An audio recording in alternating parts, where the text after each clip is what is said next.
Steel door will hold better into the up with the weather. It's not going to expand and contract like the wood will. If it's exposed to both elements in the winter time, when the forced heat's in, it dries up that and it shrinks it up, and you're going to have leaks in the door.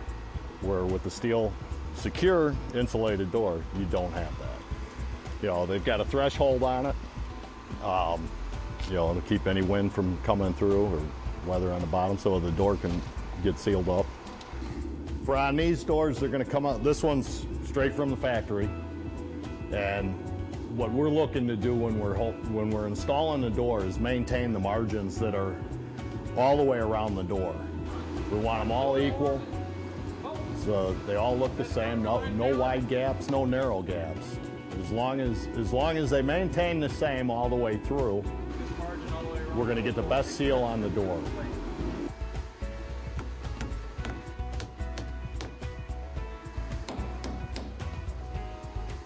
Well, for how this door's coming out, we're tighter at the bottom. We've got a bigger gap up top. Once the door is set in the jamb, we're gonna have to do some shimming to correct it.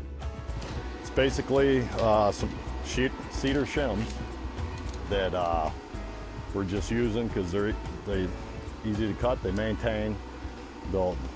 When we're gonna shim up against the jamb by each hinge, so it does. We're gonna make that tight back to our stud cripple, so the door can't move from that point.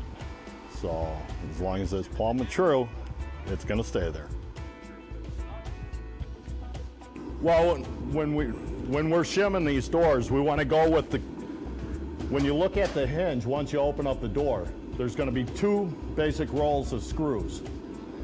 You want to take the one closest to the outside edge of the door, because that's going to give you the fullest into your jamb when you run a longer screw through. So we'll pull one of these short screws out, and we're going to replace it with a 2.5-inch screw that is going to be able to secure it to the actual stud cripple framing of the house. When you're looking to purchase your door, if you are, to determine what hand you have, basically when you look at the door, you've got your handle side, your hinge side. You're going to put your back up against the hinge side.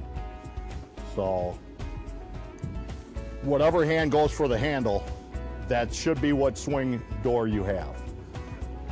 But there are companies that look at the handle side and tell you that that's what side. So the way I just checked it, this is a right-hand swing door.